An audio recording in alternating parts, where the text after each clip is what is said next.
Tudo bem. Eu falei, não entra ninguém, vão me abandonar aqui, tô perdido. Eu acho que ainda estão dormindo, O pessoal. povo tá dormindo, tá todo mundo cansado, né? Todo mundo já bastante desgastado com tudo, meu Deus. Vou esperar mais uns minutinhos, 8h10, se o pessoal não chegar, a gente começa, tudo bem? São 8h07 agora, mais 3 minutinhos. Aí dá tempo de você buscar um café, alguma coisa, se você quiser ainda.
Vocês viram que a prova já está publicada, né? No AVA. Ela vai abrir para vocês no dia. Deixa eu ver. Dia 2. Do dia 2, das 8 da manhã, até o dia 3, às 8 da manhã. Tá? Então é importante deixar bem avisado o seguinte: não deixem para a última hora, porque agora está pelo AVA. Eu não tenho como, por exemplo, enviar um link para vocês, né, da prova, se vocês não conseguirem abrir, alguma coisa assim. Então, o que é importante? Dessa vez, vai ser direto pelo AVA a prova. Então, ela está lá, na unidade 1, aula 1, pós-aula. Tá? Então, vocês vão ver lá, tem o link bonitinho lá, avaliação oficial do segundo bimestre. Aí tá a data, dia 2/12/2020, às 8 da manhã. É liberado para vocês e fica até às 8 da manhã do dia 3. Então, se vocês conseguirem usar o horário da aula mesmo para fazer, para vocês é melhor. Por quê? Nesse dia eu fico de plantão aqui, se tiver alguma dificuldade, né, de acesso, eu posso tentar ajudar de alguma forma, né, não sei qual, mas eu posso tentar. Por quê? Porque não tem link mais, igual teve da outra vez que a gente fez pelo Forms. Né? O Forms, eu tinha o link, então quando as pessoas tinham muita dificuldade, não conseguiam acessar, eu mandava o link e facilitava. Dessa vez, como está aqui pelo AVA, não tem, não tem link, então vocês mesmos precisam fazer o acesso. E o que acontece? A gente sabe que às vezes dá instabilidade no sistema, ele cai e tudo mais. Então, é importante que vocês não deixem para a última hora, né? Para que consigam fazer aí com toda tranquilidade, sem nenhum problema. Tudo bem? Eu devo falar isso de novo até o final da aula, com mais gente aqui, né? Para que vocês todas possam ficar informadas. Mas eu peço que depois, né, se vocês puderem pôr essa informação na, como é o nome? No grupo de vocês, eu agradeço, tá bom? Bom, 8h11, vamos começar. Eu começo hoje com uma pergunta que é, para mim, né, no meu ponto de vista, é muito importante em relação a tudo que a gente vem conversando, vem falando sobre a disciplina como um todo. Quando a gente fala de gestão de aprendizagem, a gente viu alguns pontos que são muito importantes durante todo o semestre. Então, por exemplo, a escuta ativa, a leitura significativa, a avaliação formativa e, principalmente, né, os registros do aluno, dessa formação do aluno. Mas aí vem uma pergunta. Esse registro eu faço com o objetivo, né, de acompanhar essa aprendizagem.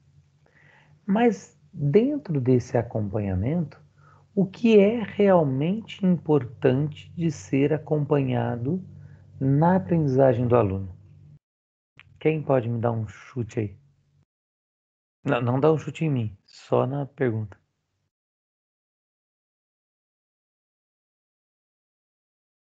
Maria, Adleide, sem vontade de chutar as duas hoje. Bom dia, Bom dia, professor. amor, tudo bem? Tudo bem, senhor? Tudo jóia. Professor, o senhor pode repetir, por favor? Olha só, durante o semestre a gente viu pontos importantes da, da, da gestão da aprendizagem dos alunos. Então a gente começou lá no início, né? Falando da leitura significativa, da escuta ativa do professor, falou da avaliação formativa, dos tipos de avaliação, né? Outras formas de avaliação, do registro, né? Da evolução dos alunos e do acompanhamento pedagógico. Quando a gente fala de tudo isso, são muitas informações que a gente tem, né, para poder fazer essa gestão. No entanto, o que realmente você considera importante de acompanhar na aprendizagem dos alunos? De tudo isso que o senhor falou? Ou de outras coisas que você acha que por exemplo, não foi tocado no assunto aqui? Olha, professor, eu acho que o que eu considerei mais importante, o que me marcou mais, foi a leitura significativa. Aí agora eu já não sei se o portfólio e a devolutiva é dessa matéria ou é da outra. É dessa também, É? é Ah, dessa e da outra. Na verdade, entendi. assim, É, por que as matérias se confundem tanto, Maria? Assim, é, dentro da gestão da sala de aula, né, dentro do que a gente se propõe a cumprir, a fazer na sala de aula, está a gestão da aprendizagem, Uhum. né? Então, e da mesma forma que a gestão da aprendizagem, ela é importante lá na sala de aula, só que ela acontece paralelamente à gestão da sala. Porque a gestão da sala seria mais ou menos assim: como eu vou conseguir organizar, né, gerir essa sala durante o período que eu estou lá? Eu faço a gestão da aprendizagem nesse período, mas eu faço fora também. Entende? Ah, então a gestão da sala de aula é mais pro professor. É para os alunos também, mas na questão de portfólio, devolutivo, essas coisas. Na verdade, a gestão de sala de aula é o trabalho efetivo do professor dentro da sala, Uhum, né? O que ele vai preparar antes, o que ele vai fazer antes, tudo isso faz parte dessa gestão. Só que quando a gente fala da gestão da aprendizagem, é o olhar do professor, a estratégia do professor para promover, para possibilitar a melhor aprendizagem possível para o seu aluno. E a entendi. gestão da sala de aula é o que o professor, né, as estratégias que o professor está fazendo para manter o controle, né, não gosto muito dessa palavra, mas é para ter o controle, o domínio, a liderança do que acontece dentro da sala. Então, essa interligação, essa complementação entre as duas disciplinas, ela é muito forte, ela é muito ligada. Por quê? Porque nas duas a gente tem o mesmo foco, que é o aluno. Entendi. Então não tem problema confundir, né, professor? Não, claro, só não pode confundir na prova, porque daí se você É. responder errado, ferrou tudo. Mas não dá para confundir. Aham. Porque assim, por mais que você faça essa confusão, será que é dessa matéria ou será que é daquela? Ao ler, por exemplo, os enunciados, você vai entender qual é o procedimento que você está fazendo. É da aprendizagem ou é da sala? É logística de sala ou é logística de trabalho do professor? Não é assim, é que a gente usa as estratégias nas duas de formas muito parecidas. Mas a gente consegue, por exemplo, identificar e utilizar de forma bastante independente. Por exemplo, quando você fala da devolutiva. A devolutiva é uma parte importante na gestão da aprendizagem, por quê? Porque quando você faz a devolutiva, o que você faz junto? Da devolutiva? É. Ai, professor. Meu Deus. Ai, professor, o senhor falando da devolutiva, Hum, é que essa matéria que a gente estudou agora, né? Lá na escola, a gente gravou um vídeo para as crianças, né? sim. Daí eu falei para a professora, nossa, que legal. Ela teve bastante devolutiva. Aí eu, nossa, é a matéria que a gente está estudando. Aí a devolutiva, pelo que eu entendi, as crianças deram retorno. Isso. Exato. Então, quando a criança, você pede uma atividade e a criança te dá um retorno, te dá uma devolutiva, o que ela informa para você? Que ela aprendeu? O que ela aprendeu. Aham. Ela, de repente, ela fala, ou ela manda um vídeo dela executando uma atividade e tal. E daí você, enquanto professora, vai avaliar isso, porque não adianta. Nós, professores, a gente sempre vai olhar, né, as coisas com o olhar avaliativo. Então, você olha a criança, daí o que que você faz? Nossa, daí você responde para ela, você Uhum. faz uma outra devolutiva, né? Você faz uma devolutiva da devolutiva. Pô, Aham. que legal, adorei você fazendo, ficou lindo e tal, papá. Então, toda vez que você dá uma devolutiva, você leva, né, para quem você está entregando essa devolutiva, as informações da sua observação.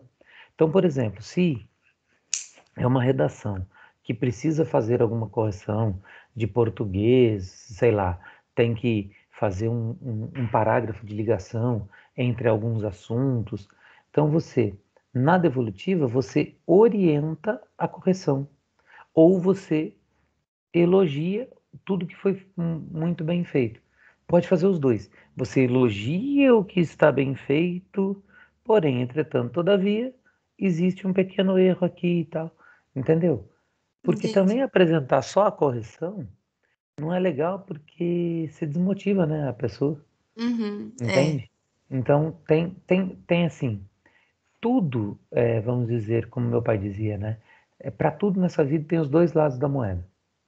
Então eu preciso elogiar, eu preciso é, motivar, incentivar a continuar fazendo, mas eu também preciso corrigir. O que eu Aham. faço primeiro?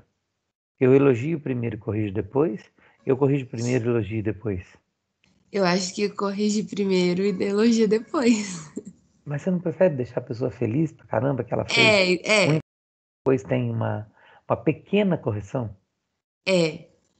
eu acho que. Mais ou menos, lembra? Bom, eu não sei, você é novinha, você não deve lembrar, mas é, tinha uma propaganda do biscoito Tostines há muito tempo atrás que falava assim: Tostines vende mais porque é fresquinho ou é fresquinho porque vende mais?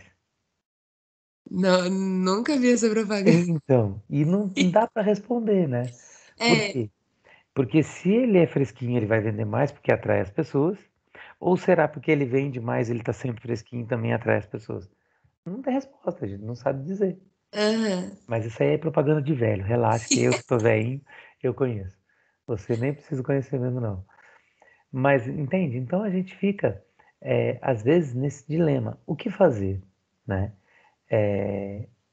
como fazer, por que fazer, e às vezes tem aquele problema de professores igual esse que vos fala, que acaba nem consegue dar as devolutivas, de tanta correria que está nessa vida de meu Deus, né?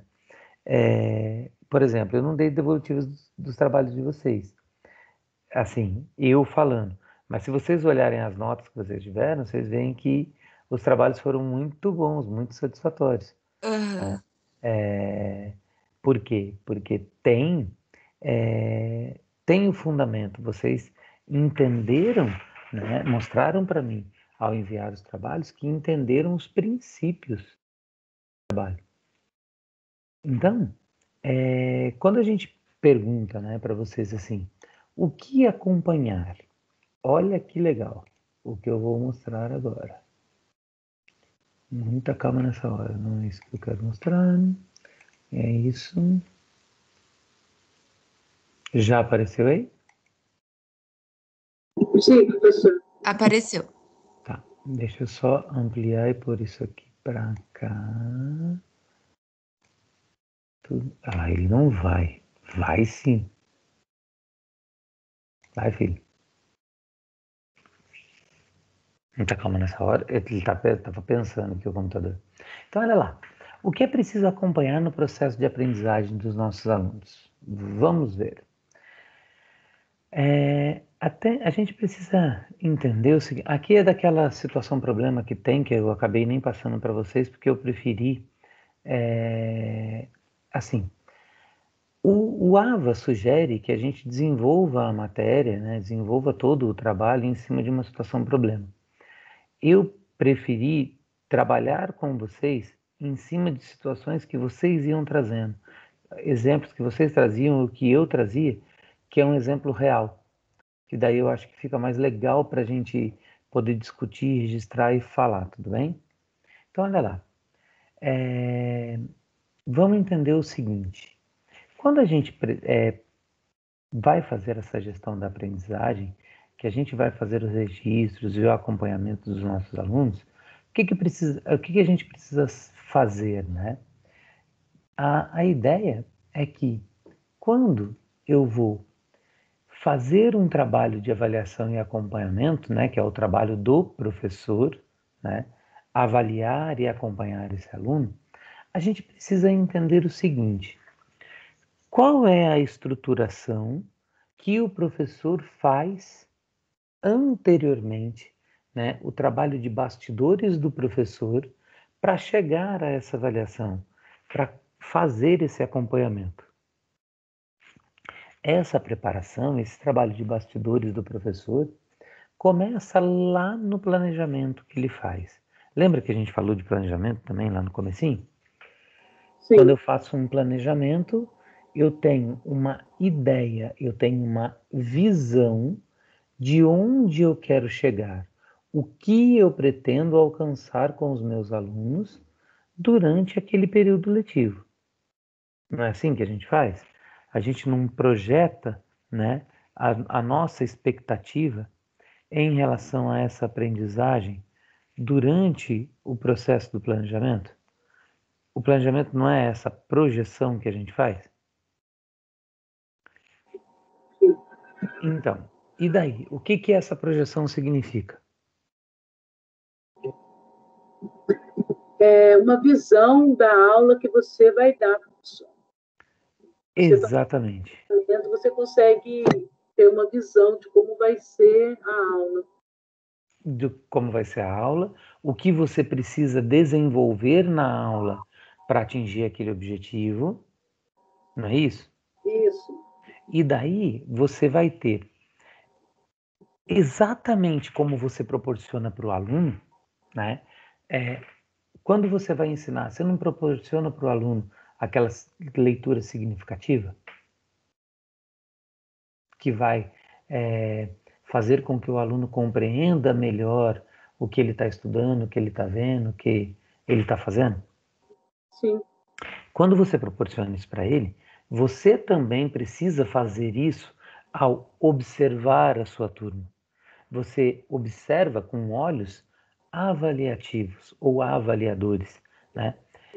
Essa leitura significativa, observação atenta da turma é importante para você ver, ver e perceber se os caminhos pelos quais você está percorrendo essa aprendizagem estão adequados a todos os alunos. Se precisa, né, se é necessário fazer alguma mudança de rota desse estudo, se é necessário fazer alguma adaptação para um determinado aluno ou um determinado grupo de alunos, ou uma mudança estratégica mesmo, para que você atinja esses objetivos. Então, quando a gente começa, né, com essa perspectiva, com essa possibilidade, a gente começa a ver que o que eu planejo para o aluno fazer, eu também faço, para que eu consiga acompanhar, né, essa aprendizagem. Então, o trabalho do professor, ele é constante, ele é cumulativo, né, e ele precisa ser muito regrado. Por quê? Porque se eu, enquanto professor, não cumpro todas as etapas do que eu estou fazendo, muito provavelmente eu vou deixar lacunas nesse processo de aprendizagem do meu aluno. E daí não adianta eu querer culpar o aluno porque ele não aprendeu. Se eu pulei as etapas, é claro que eu dificultei, né? Que eu, de uma certa forma, posso dizer até assim, que eu atrapalhei esse processo para ele, tá? Então, isso é uma coisa que a gente precisa pensar, né? Que a gente precisa mensurar para que eu possa dar essa continuidade, tudo bem? Então, olha lá. Professor, Oi. então eu posso entender que todos os professores, quando eles entram para dar aula, eles têm esse planejamento já tudo certinho. Quer dizer, então, são pré-programados para dar aula. O certo seria. Né? Isso acontece, então, na realidade, todos os professores têm essa visão, assim, eles fazem o planejamento, já vai preparado para cumprir aquela meta de planejamento, mas quando ocorre alguma incidência que isso não dá certo, o professor, então, fica, né, os imprevistos que acontecem na sala de aula. Sim. Às vezes ele consegue atingir a meta dele daquele planejamento. E aí ele retoma no dia seguinte. Vamos por partes. Esse planejamento, eu acredito que não. Assim, eu já estou perguntando e já estou respondendo. Né? Então, eu estou vendo. É que o pensamento tem aqui. O planejamento, eu acho que é semanal, não é, professor? Depende, Edileide. O que acontece é assim, vamos lá, vamos por partes, igual o Jack o Estripador.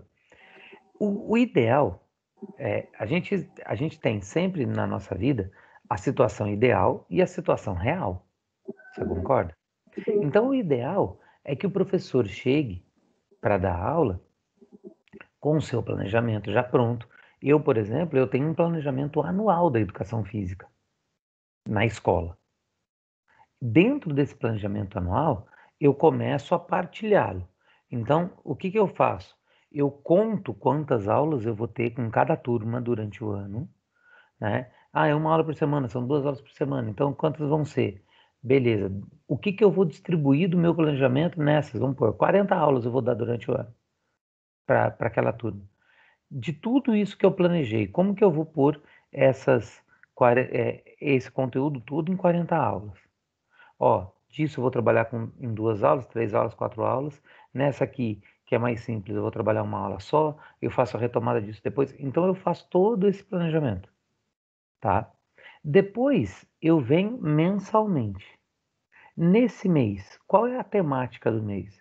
São jogos e brincadeiras. O que eu vou trabalhar de jogos e brincadeiras? No outro vai ser iniciação esportiva, por exemplo. O que eu vou trabalhar de iniciação esportiva?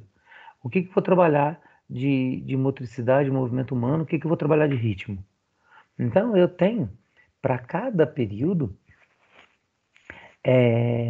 as aulas já estabelecidas, né? O tema, vamos dizer assim, o tema norteador da aula já estabelecido, e depois eu tenho, junto com esse tema norteador, as possibilidades que eu vou trabalhar, né, a partir desse tema norteador. Então, por exemplo, se eu falar de ritmo, o que de ritmo eu vou trabalhar? Eu vou trabalhar com música, eu vou trabalhar ritmo respiratório, ritmo cardíaco, ritmo de corrida, né? Eu tenho várias formas de ritmo para trabalhar com os alunos. Muitas vezes eles pensam que quando eu falo em ritmo, somente em música e dança. Música e dança é uma forma de expressão de ritmo. No entanto, não é a última. Pode ser a mais conhecida, né? A última não é a única, né? Pode ser a mais conhecida, não é a única. Então eu tenho outras formas de trabalhar isso.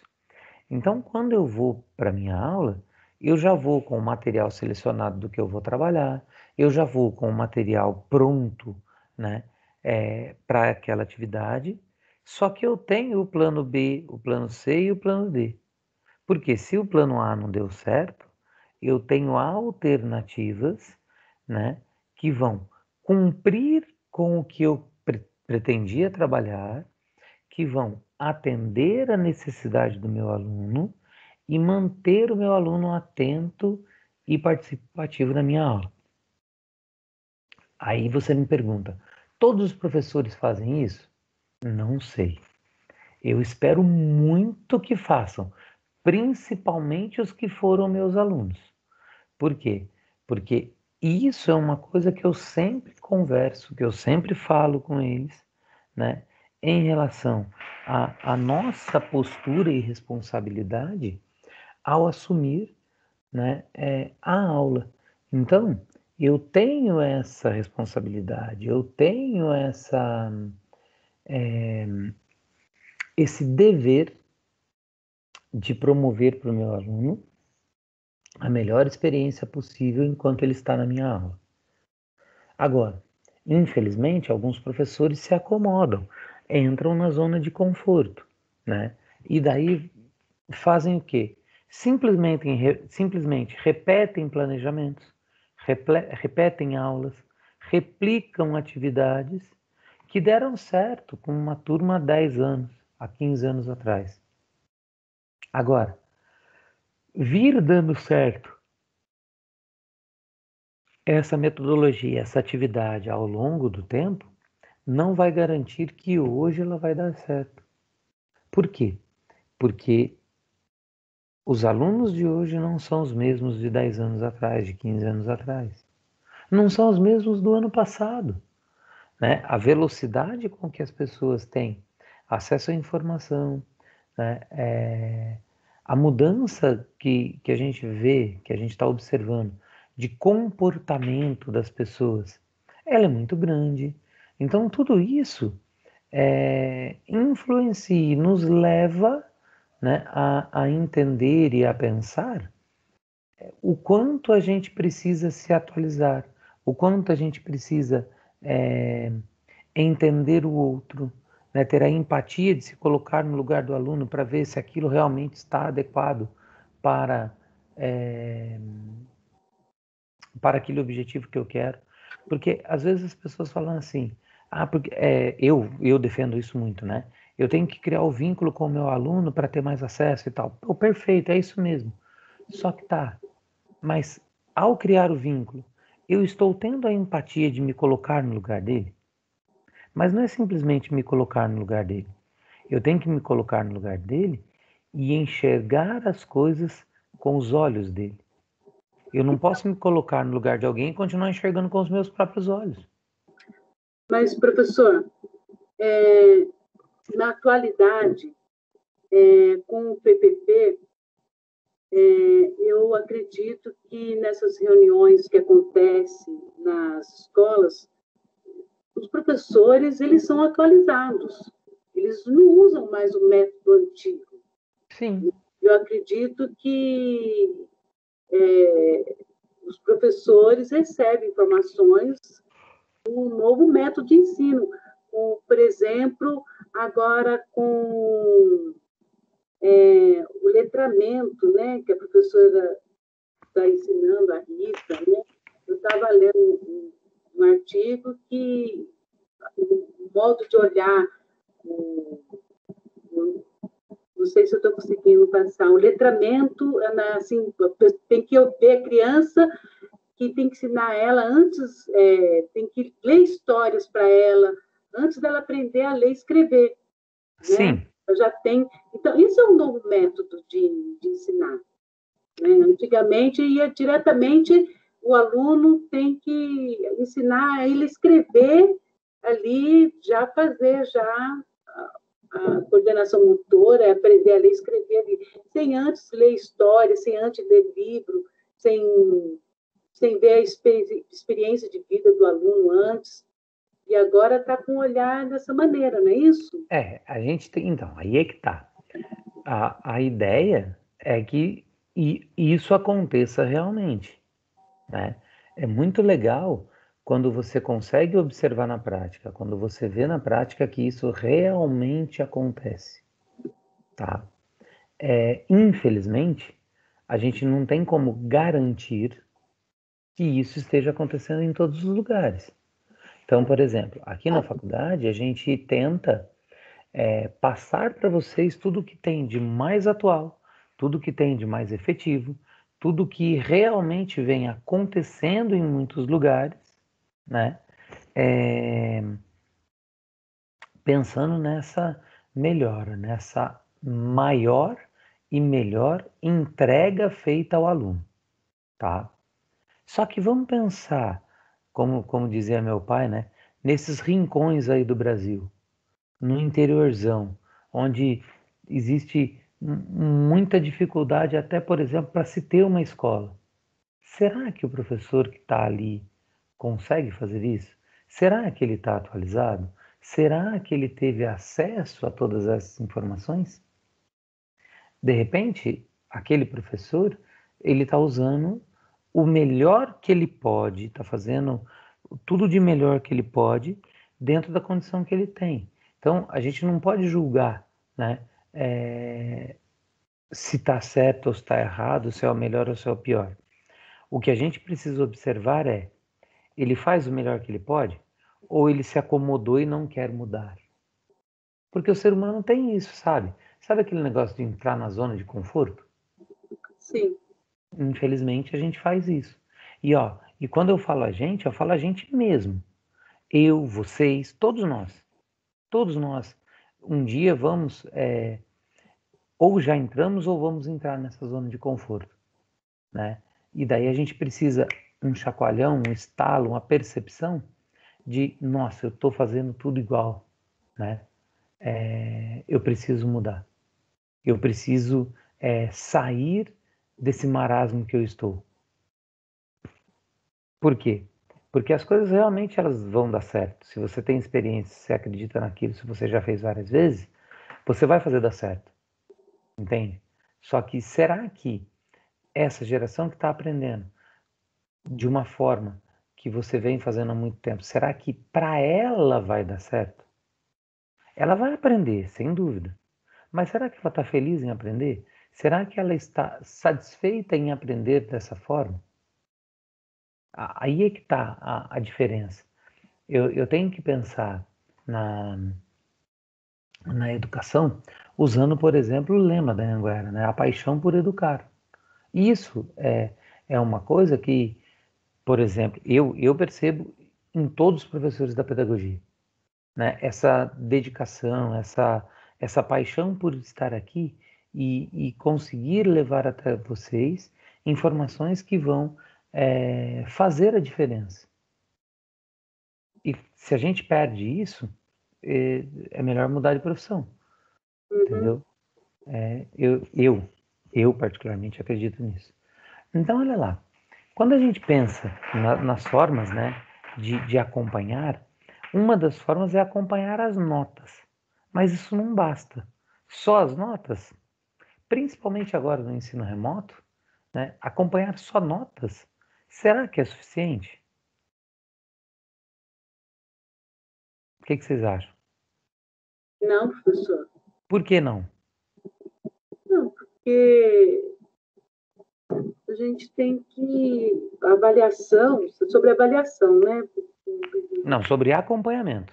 Acompanhamento? Não, Acompanhamento. é porque o professor, ele faz um acompanhamento sobre um todo.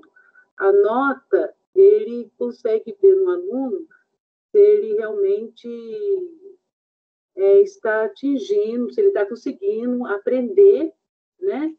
Mas e se ele tem que fazer uma autoanálise de como o aluno recebeu essa informação também,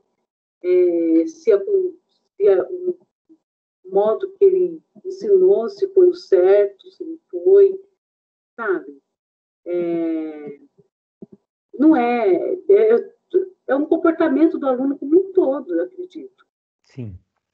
Da entrega de trabalho, se ele está prestando atenção na aula, se ele está conseguindo, se na hora dele fazer a prova, se ele estava nervoso, se ele estava com alguma situação. Então, a nota A nota é só consequência. É só consequência. Exato. Olha só, vamos lá. Você começou, né, falando a coisa mais importante de tudo.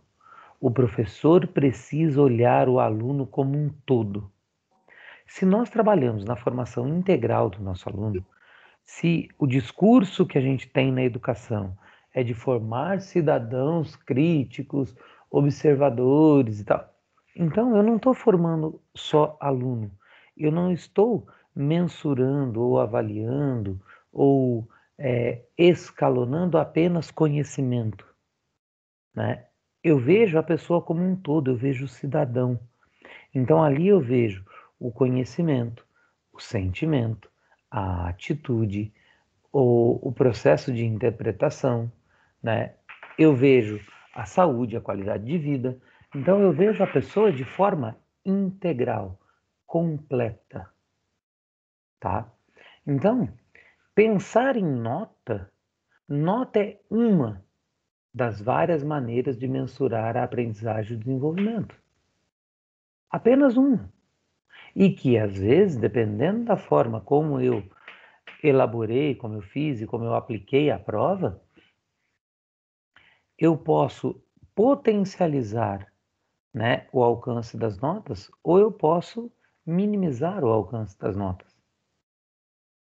Então, eu tenho que olhar muito além da nota da prova. Eu tenho que olhar o meu aluno. Lá está o meu objeto, vamos dizer assim, né? É até feio usar essa palavra, mas o meu objeto de observação e avaliação.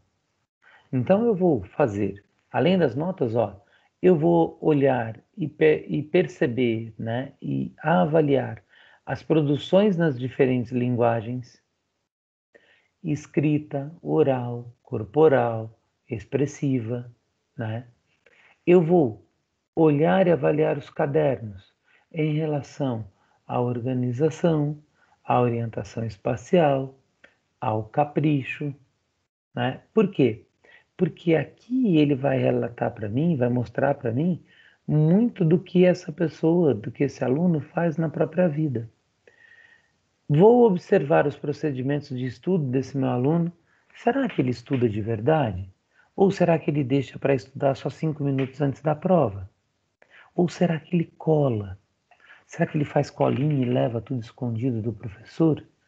Ou ele olha a prova do outro amigo do lado? Será que ele troca informação através de algum código que o professor não conhece e ele consegue ludibriar o professor? A gente sabe que isso acontece com uma certa frequência, inclusive, né? E o que é realmente vantajoso nesse processo? Né? Dar sermão em aluno. Ah, você não pode colar, porque você não vai aprender. Hoje em dia não adianta mais. Né? Muitos vêm e falam ainda aquele velho ditado, quem não cola não sai da escola. Né? Aí eu falo, não, tudo bem, eu concordo com você. Quem não cola não sai da escola. Mas quem cola também não entra no mercado de trabalho. Porque no mercado de trabalho não dá para ter colinha.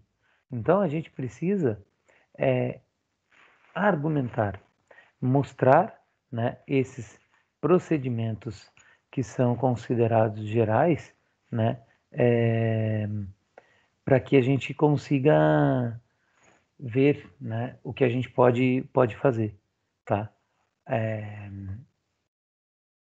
Aí a gente vê esses procedimentos das notas e os procedimentos de leitura que o aluno faz. Pensando nisso, o que a gente pode fazer agora?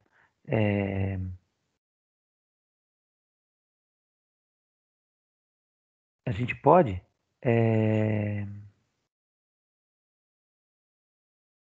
entender o seguinte, que quando eu vou observar, quando eu vou acompanhar o meu aluno, eu preciso mudar esse foco. Eu preciso mudar o foco, não, mudar o meu olhar. Deixar de acompanhar só pelas notas. Tá? Então vamos lá. Olha bem o que eu.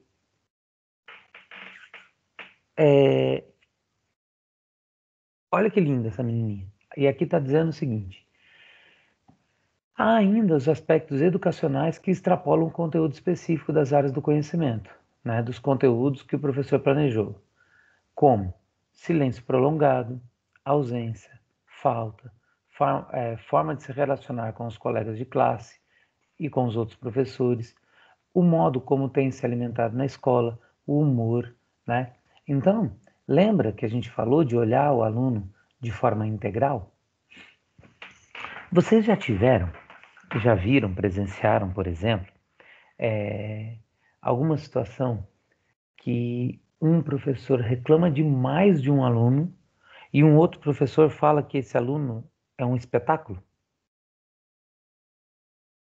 Vocês já viram isso? Sim ou não? Olha quanta gente, chegou mais. Oi, gente linda, tudo bem? Não, professor, não. Não? Não. Que tristeza. Então eu vou contar uma historinha para vocês. Eu vi assim, reclamando bastante de aluno. Ah, eu nunca gostei muito de ficar em sala de professor na escola.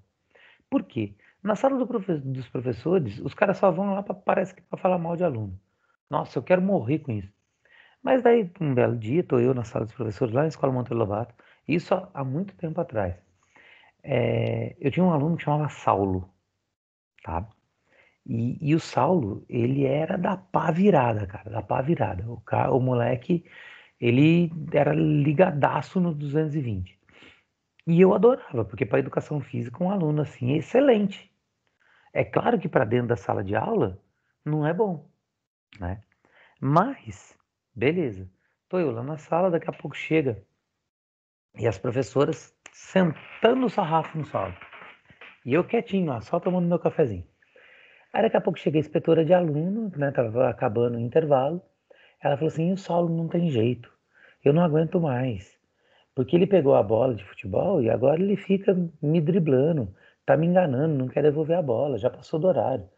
Aí as professoras falaram mais mal do Saulo. Eu falei: nossa, meu Saulo, tão bonzinho, como que você pode falar uma coisa dessa dele? Luiz, você tá falando isso porque não é eu sei que tem que ir lá ficar pegando a bola. Vai lá pra você ver, você vai ficar correndo atrás da bola e ele não vai te entregar, ele vai te driblar. Eu falei assim: eu correr atrás de bola? Se eu for lá e pedir pro Saulo, ele traz a bola na minha mão. Aí, coitada da inspetora, né? Ela falou assim: Luiz, duvido, você não consegue fazer isso de jeito nenhum. Aquele menino, ele não faz isso, ele é mal educado. Eu falei: eu vou lá pegar a bola para você, Rosa, pode deixar. Eu saí da sala dos professores e fui até o pátio, né? Onde ele estava, lá perto da quadra, para pedir a bola para ele. E só que nessa veio uma excursão de professores atrás de mim, porque eles tinham certeza que o Saulo ia me sacanear, né? E daí eu tirar uma onda com a minha cara. Aí eu saí e falei: ô Saulo, já deu a hora, traz a bola aqui para mim. Aí ele pediu para um outro amigo dele que estava com a bola na hora. pegou, veio e entregou na minha mão. Eu peguei a bola e falei, Tô Rosa, falei pra você que eu entregava? Os outros professores ficaram assim, de boca aberta, né? Mas por quê? Porque eu estabelecia vínculo com o Saulo, né? O Saulo me chama de pai até hoje. Nessa época, que ele estava totalmente da pá virada, né? Os pais dele estavam se separando. E eu conhecia a mãe dele, porque a mãe dele ia sempre na escola. O pai dele ia muito pouco, né? Então eu não conhecia, eu conheci o pai dele depois. O pai dele é médico, inclusive atende a minha sogra, né? Então uma vez eu fui, né? Falei para minha sogra, fala para ele, né? Que eu sou seu genro e tal, que eu fui professor do Saulo, filho dele e tal. Quando a minha sogra falou, ele falou assim: a senhora é sogra do outro pai do meu filho? Porque ele tem dois pais, a senhora sabe, né? Tem eu e tem ele. Porque o seu genro foi um paizão pro meu filho, ajudou meu filho demais. Eu agradeço muito a ele isso, né? Então o pai também entendeu, né? Pra vocês terem ideia, hoje o Saulo é casado, tem um filhinho. Qual é o nome do filho dele? Luiz. Homenagem ao avô, entendeu? E isso é a criação de vínculo, isso é o que a gente faz muito além de conteúdo, muito além da possibilidade do que a gente aprende para ensinar dentro da sala. Então a gente faz, na verdade, não só uma gestão, um acompanhamento, né, do meu aluno em relação à aprendizagem, né, aos conteúdos que são trabalhados na sala. A gente faz uma gestão de aprendizagem para a vida, do que ele vai entender, do que ele vai aprender e levar para a vida dele. E se o professor consegue perceber, né, esses aspectos que extrapolam o conteúdo, que extrapola o que é trabalhado dentro da sala de aula, que vai além dos muros da escola, a gente vai fazer a diferença na vida dessa criança. E daí a gente vai conseguir se tornar eterno, como diz Mário Sérgio Cortella, que o professor é a única, né, profissão que se torna eterna, que se torna imortal. Não que a gente não vá morrer, já falei isso, né? É que a gente vai ser tão importante, tão significativo na vida daquela pessoa, que para ela não morreremos jamais. Vamos estar sempre nessa lembrança, tá? Olha lá, a avaliação e a prática pedagógica do professor, elas são muito importantes, né, para o sucesso do aluno. Mas, né, a gente precisa entender isso como uma das 7 principais dimensões da avaliação na qualidade da educação.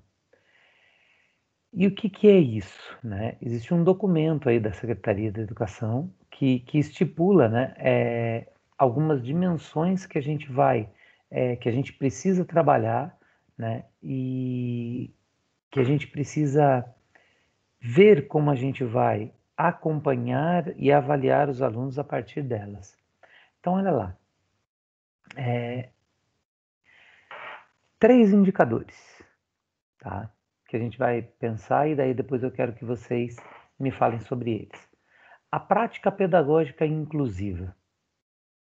Formas variadas e transparentes de avaliação dos alunos. Monitoramento da prática pedagógica e da aprendizagem dos alunos. Essas 3 questões, esses 3 indicadores, eles são muito importantes, principalmente quando a gente fala da parte inclusiva. E por que principalmente da parte inclusiva? Hoje, né, agora, né, nova tendência, uma tendência que é muito importante quando a gente fala de inclusão, é acolher, né, junto da sala, numa mesma sala, com crianças ditas normais, as crianças com deficiência, né? Não só deficiência, mas as que têm as necessidades especiais. Por exemplo, eu posso ter numa sala uma criança com superdotação, por exemplo. Eu posso ter uma criança com espectro autista nos diversos níveis, né, do espectro. Eu posso ter uma criança síndrome de Down. Eu posso ter uma criança surda, uma criança cega, né? Uma criança com paralisia cerebral, com TDAH. Eu tenho diversas possibilidades de atendimento, de, de acolhimento de crianças que eu preciso fazer da forma mais sincera, transparente e adequada, pensando no desenvolvimento desse aluno. Mas daí eu pergunto para vocês, e como ficam os outros alunos? O que vocês acham? Como vocês veem, né, essa possibilidade de, de inclusão na sala?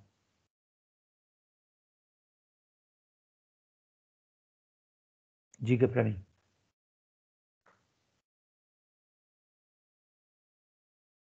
Vocês acham isso possível? Hoje em dia tem, né, professor? Bastante. Sim. Eu visitei uma escola aqui no Bosque dos Ipê, eu não lembro o nome da escola, e lá tem bastante, quase todas as salas têm esses alunos especiais. Certo. E tem sempre os estagiários, tem os agentes que ajudam na sala de aula para que o professor consiga dar a sua aula, porque o autista, pelo que eu estudei, eles têm vários estágios, né? Sim. Então, tem uns que não suportam barulho, outros toques, e Olhar, o olhar, né? a Então, assim, socialização. aí tem que ter uma pessoa para orientar esses alunos que Sim, são um tutor. um tutor, porque senão fica difícil para o professor. Olha, são quantos alunos numa sala? E alunos com N problemas, né? Como que o professor vai administrar isso? Né? Sim. É difícil. Sim. Mas tem também, esses alunos, ele tem uma hora, eles saem uma vez por semana, tem a sala de recurso, né, que eles são atendidos. Então, é difícil, eu não sei dizer como que isso acontece, porque eu não consegui vivenciar isso aí, não consegui ter. Eu vivo isso lá na Escola Monteiro Lobato há mais ou menos uns 15 anos, que a gente tem, né, esse projeto de inclusão. E é muito legal, porque a gente, quando o aluno, né, de inclusão ingressa em uma sala, ele faz todo o processo da sua formação, paralelo, por exemplo, aos conteúdos, se ele não tem condição de acompanhar todos os conteúdos da sala, mas ele acompanha os amigos. A gente proporciona para ele esse evoluir socialmente, né, a socialização desse aluno, acompanhando os amigos, e isso é muito legal. Então, por exemplo, eu tive um aluno chamado Demétrio, entrou na escola no primeiro ano, ele é síndrome de Down, e ele foi até o 9º ano com a mesma turma. E a gente conversava sempre com a turma em relação às dificuldades que o Demétrio apresentava. Quando ele chegou na escola, ele era muito agressivo, né? Ele fazia muito gesto obsceno, ele falava palavrão, ele mostrava a língua, né? Que é natural do Down, né? Por quê? Porque ele vivia num meio, o pai dele mexe com coisa de fazenda e tal, não sei o quê. Então ele sempre foi para a fazenda, vivia no meio dos trabalhadores da fazenda. Então ele aprendia o que ele via. Então a gente fez um trabalho muito legal com ele durante esse tempo todo e ele aprendeu muito, ele evoluiu muito, né? E a turma entendia, e a turma o acolhia, a turma gostava muito dele. Então, todas as atividades que a gente ia fazer, o Demétrio estava incluído. Nunca ninguém na turma deixou o Demétrio de fora para nada. Mas isso é um trabalho que é feito, né, pelo professor responsável ou pelos professores responsáveis por aquela turma, em relação a esse aluno que apresenta determinada dificuldade ou deficiência, tá? Então a gente precisa ter essa consciência de desenvolver esse trabalho, de orientar, de conversar, né? Para que a gente possa extrair, vamos dizer assim, o máximo, né, das turmas, tá? Então olha lá, prática pedagógica inclusiva, vamos pensar. Os alunos com deficiência recebem apoio individualizado? Bom, você já falou aí que tem uma tutora, então ele recebe. Isso é o ideal, ótimo. No dia a dia de sala de aula, respeita-se o fato de cada aluno precisar de um tempo diferente para aprender? Será que nós fazemos isso? Não só com os de inclusão, mas com todos os alunos? Acho que não, professor. Por que você acha que não? Porque tem muitos alunos na sala. Se você for esperar, no dia a dia, cada aluno, acho que, na minha opinião, acho que não. Não, eu também acho que não. Por quê? Porque o professor sempre está assim, eu estou atrasado com o conteúdo, a gente tem que acelerar, vamos lá, vocês vão... Não é? Não tem como. Porque se a gente planeja, se a gente pretende chegar a um objetivo, é claro que, às vezes, na sala, eu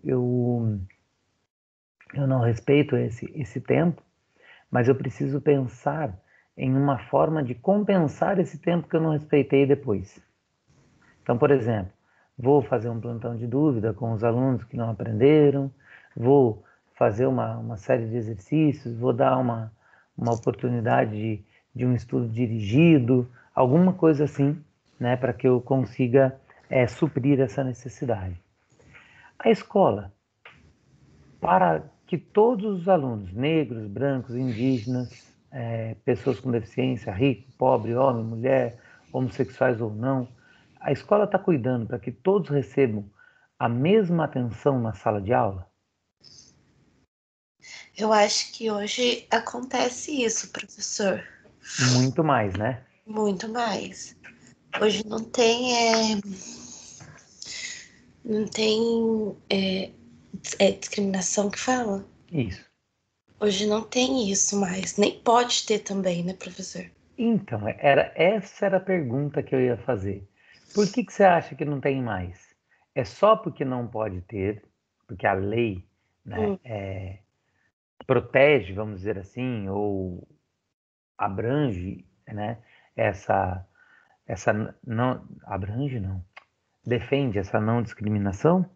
Ou será que os professores e a escola como um todo está mais consciente que na verdade essas diferenças não existem? Ou elas existem, mas não deveriam ser tão valorizadas ou perseguidas, vamos dizer assim? Eu acho que é os dois juntos, professor. Você acha que as duas coisas juntas? Eu acho que sim, porque Mas igualzinho, assim, 50% para cada um? Ou mais um e mais eu outro? fiquei meio confusa agora. Mas assim, eu acho que se não tivesse alguma lei, alguma coisa que não...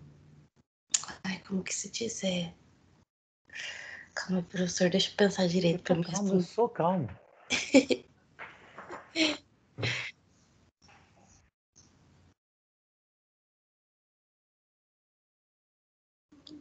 Ai, calma aí, deixa eu voltar lá no foco lá. Volta no foco lá. Fugiu.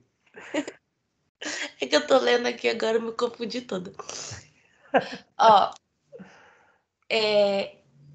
eu acho que todos têm que receber a mesma atenção, né, na sala de aula, Certo. e que não pode ter a discriminação. Uma que tem a lei, que não pode ter, e dentro da escola eu acredito que, como é um lugar para ensinar, tem que ensinar a todos sem discriminar nenhum ser. Perfeito. É exatamente isso. Você chegou ao ponto que eu queria. A escola, né, é exatamente o lugar onde essa discriminação não poderia existir. Por quê? Porque ali é o lugar que eu preciso aprender, conviver, dividir, compartilhar, né? A escola é um espaço muito democrático e entender essas diferenças, né? Entender que essas diferenças elas são naturais até, né, em consequência da nossa formação, né, da estruturação do ser humano. Então, a gente pensar em diferenças étnicas, por exemplo. Galera, 52% da população mundial é negra ou tem influência negra na sua origem. Então, como que a gente pode falar em racismo? Como que a gente pode imaginar que negro é melhor que o branco, ou branco é melhor que o negro, ou asiático? Isso não existe. Somos todos seres humanos, né? Pensar que na Idade Média, as pessoas que nasciam com deficiência, qualquer deficiência, eram sacrificadas. Porque lá as pessoas entendiam que a pessoa que nascia com deficiência tinha sido amaldiçoada por Deus. Então era melhor que ela fosse sacrificada. E não é isso, né? Todos, todos nós, temos muitos valores e muitas habilidades e muitas coisas boas que podemos compartilhar, né? E às vezes a gente parece que quer guardar isso pra gente, não dividir com ninguém. Não, o caminho não é esse. O caminho é o da socialização, o caminho é o de estar próximo, porque o ser humano, ele é um ser sociável.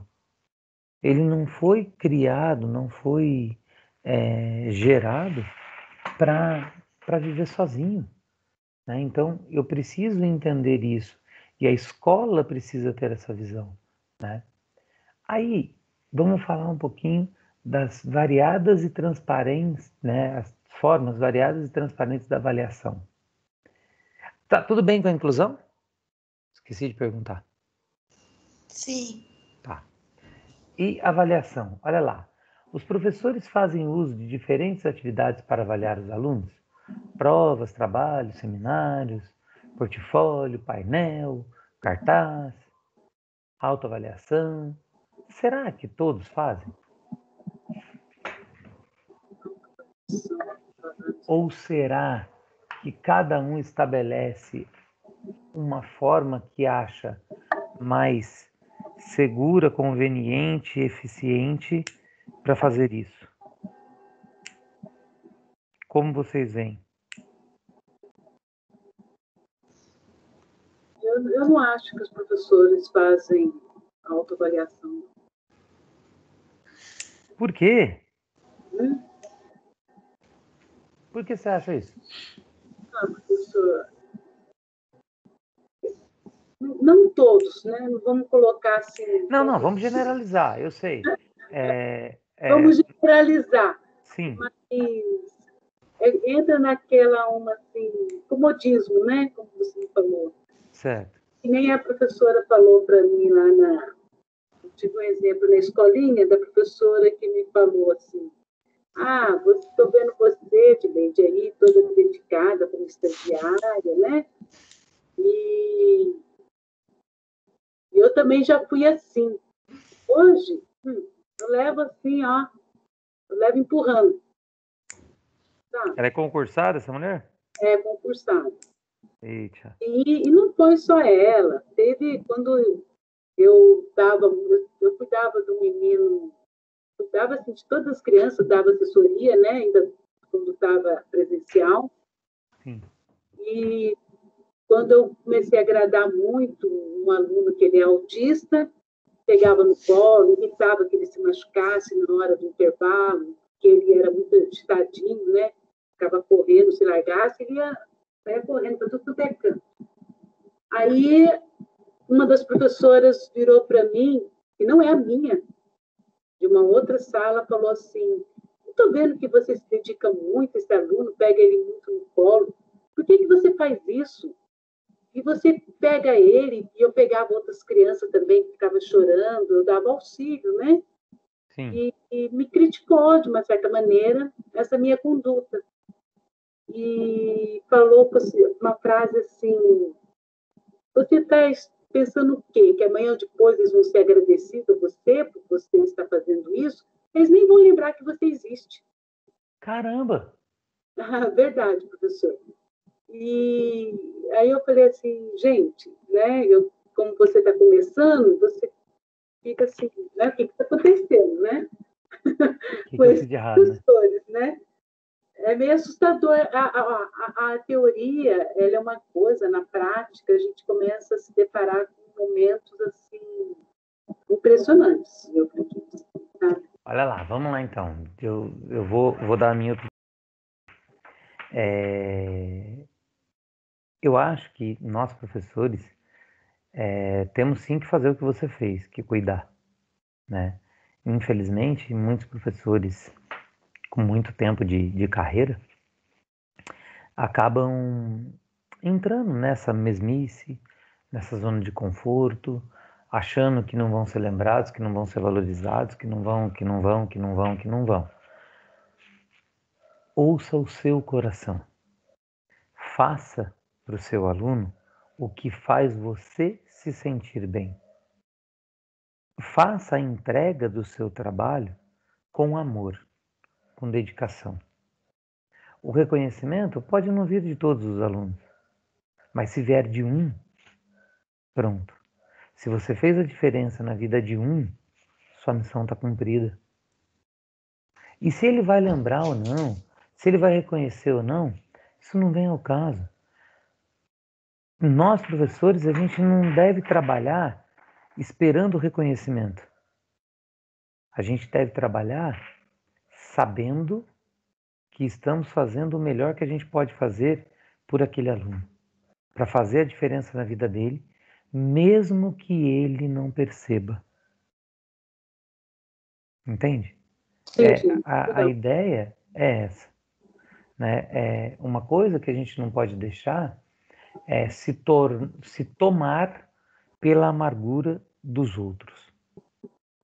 Se a pessoa não está feliz, se ela está amargurada com o trabalho, sinto muito, eu estou muito feliz com o que eu faço.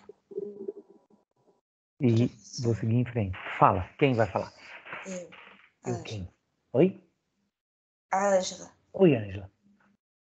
Então, pelo que eu ouço que a Adelaide fala, realmente na escola dela, os professores eles estão bem desanimados, né? Sim. Porque para falar isso para os estagiários, é porque eles já chegaram numa situação que não é legal. É. E tanto para a Adelaide, que nem o senhor falou para ela. Ela tem que fazer o que ela acha melhor, né? Essa é a minha opinião, né? Tem Eu gente que também me acho isso. crucifica por causa disso, mas fazer o quê? Eu também acho isso, professor, porque na minha escola que eu trabalho, as professoras lá são que nem o senhor disse. Agora a gente tem que acolher o aluno, independente se a gente vai pegar ou não no colo. Não que a gente vai ficar o dia inteiro com a criança no colo, mas a Sim, gente tem que mas acolher o a acolhimento criança. não é só pegar no colo, né? Tem muitas Não, formas. não é só pegar no colo, É. mas a gente tem que dar atenção para a criança. Eu não sei se eu gostaria de trabalhar na escola de Leide, não. Então, na verdade, eu acho assim, a gente tem que ser fonte de luz, tá? Em todos os lugares que a gente vai.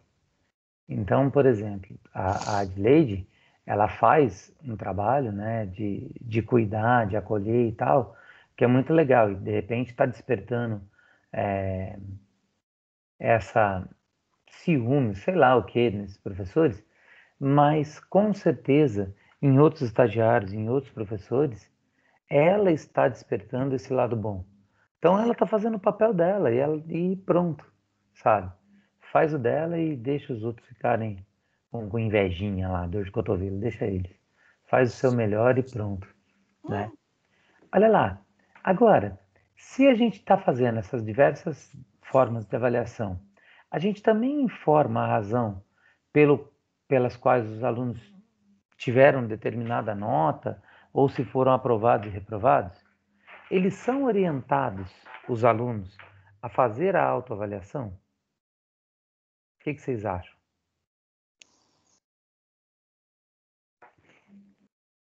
Eu não lembro, eu lembro que eu já li sobre isso, até que eu fiz no AVA, mas eu não lembro as respostas. Olha só, a autoavaliação eu acho que é uma coisa que está começando, né? Que seria muito importante a gente ensinar e orientar os alunos a fazer, né? É uma prática que vem crescendo, não só os alunos, mas também os professores a fazer essa autoavaliação. Agora, que os alunos são informados pela razão, né, da qual eles tiram aí as notas ou são aprovados e reprovados, nem todos os professores fazem. Eu sou um que não faz. Não dou conta de fazer, não dei conta de fazer esse semestre. Peço até desculpas para vocês em relação a isso. Por quê? Porque esse processo adaptativo ele foi para mim muito complicado. Quando a gente pede o trabalho no presencial para vocês vão entregar o trabalho físico, todos os trabalhos vêm com o nome de vocês. E aqui no remoto, os trabalhos que eu pedi, alguns vinham para mim sem nome. Porque a pessoa entendia assim, eu estou mandando no meu e-mail, meu nome está no meu e-mail, o professor vai ver isso. Só que eu não leio o e-mail, eu pego o anexo e salvo para ler depois. E daí alguns trabalhos ficaram perdidaços, né? Aí eu ia por dedução, ó, todo mundo entregou o trabalho, só faltou tal fulaninho. Olha, tem um aqui que está sem nome, esse é o fulaninho. Às vezes eu até errei, porque não era o fulaninho nada, era de outra turma, e eu confundi tudo. Então, a gente precisa estar atento a isso, porque é importante para o aluno essa informação. Né? Ó, você não conseguiu por isso e isso. Ou você conseguiu por isso e isso. É a devolutiva que a gente falou antes. Os alunos são informados sobre os conteúdos nos quais progrediram e em quais precisam estudar e avançar mais? É a mesma coisa que dos seminários, das tarefas e tal. A gente precisa, isso a gente precisa conversar muito com eles também. Ó, não tá legal em tal parte do conteúdo e ela vai ser importante para a próxima fase e tal, você precisa entender, estudar. Daí o aluno vira para você e fala assim: tá bom, professor, você pode me ajudar? Claro. Como que eu posso te ajudar? Eu te explico, eu te dou uma aula particular, eu te falo agora, eu trago uma série de exercícios para você. Tem diversas coisas que eu posso estar ajudando, diversas formas que eu posso ajudar. Então eu preciso estar atento a isso. Monitoramento da prática pedagógica e da aprendizagem. Olha lá. Os professores observam a progressão dos alunos e quais são as dificuldades de cada um deles? Corrigem trabalhos, circulam pela sala, enquanto os alunos estão fazendo exercícios, incentivam os alunos a fazer perguntas e tirar dúvidas. Todos fazem isso? Todos os professores?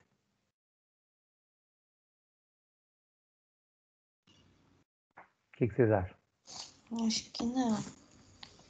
Eu faço. Deixa eu ver aqui. Deixo.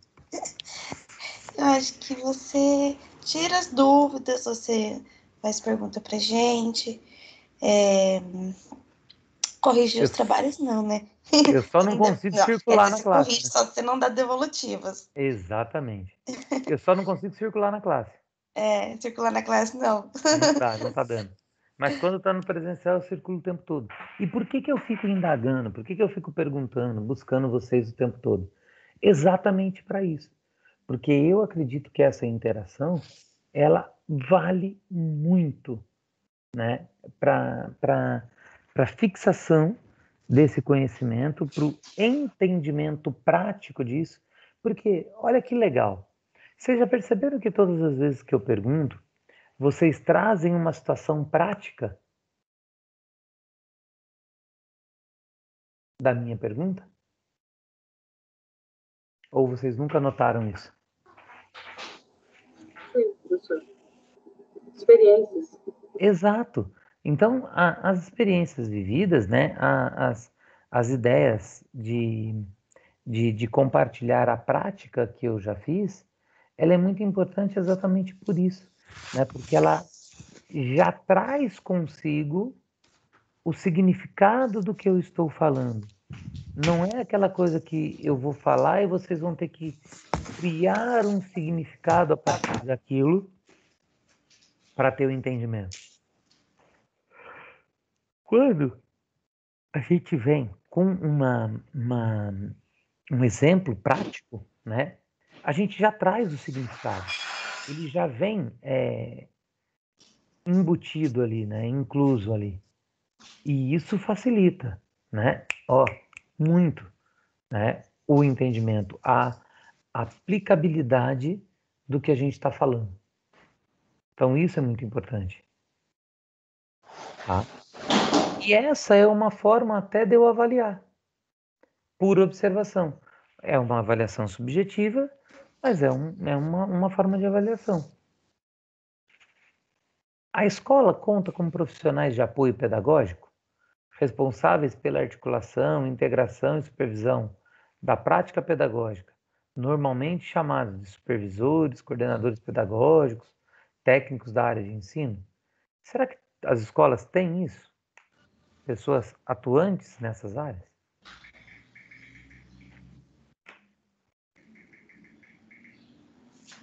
Tem orientadora, Oi?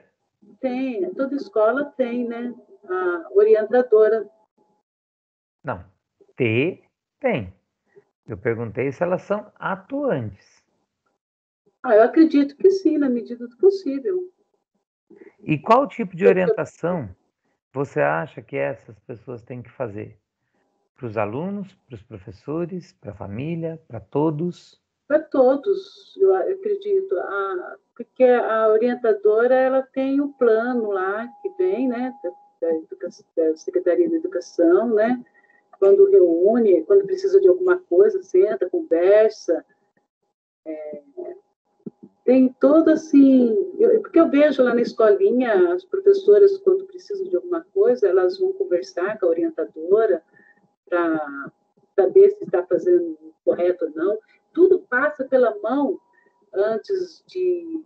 Tem uma documentação que eles fazem, que tudo passa pela mão dessa coordenadora. Exatamente. Entendeu? É exatamente isso. Então, ela atuante, ela vai dar todo o suporte, né, que é necessário, né, todo o apoio necessário para esse monitoramento, para esse acompanhamento, tá? A escola promove reuniões periódicas entre os professores, supervisores, coordenadores, diretor, para discutir assuntos relativos ao cumprimento do planejamento? Sim, é o. Eu não sei se a palavra é essa, sabe, professor? Eu ainda estou para poder entender, vou falar agora aqui. O HTC, alguma coisa assim. HTC. Essas seriam Hora as de trabalho. reuniões. Essas seriam as reuniões, né? Sim, então, muita gente vai, né, para esse HTC, tem alguns que chamam de HTP, né, Hora de Trabalho do Professor. Falam que é bobeira, fala que é perda de tempo. E tem gente que conduz, né, esse período como realmente uma perda de tempo, tá? O ideal seria exatamente isso. Nessas reuniões, nesse horário, eu reformular se for preciso, né? Mas eu observar o meu planejamento, ver o que eu estou cumprindo, fazer minha autoavaliação, ver se eu preciso, se preciso e onde preciso mudar, fazer alguma alteração. Por quê, galera? Não dá, né? Para gente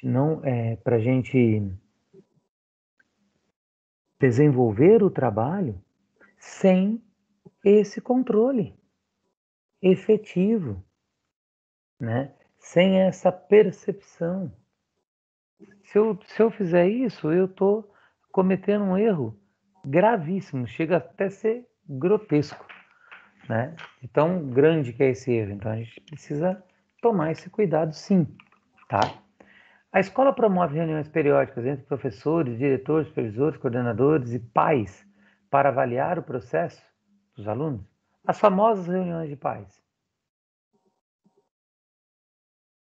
Então, antes da pandemia fazia, agora ficou mais difícil, né? Mas e a participação dos pais? Era Então, efetiva? são um método remoto, né? Não, mas eu estou falando antes da pandemia. Quando Antes, fazia, os pais iam? Os pais estavam lá presentes? eu acredito que sim, porque eu não cheguei a pegar nenhuma reunião, Não porque já pegou? entrou o recesso, né? Aí, Ah, tá. Então, porque, por exemplo, ó, lá na escola, a gente já fez diversos testes diferentes, vamos dizer assim, em relação ao horário, a formato, né, de reunião e tal.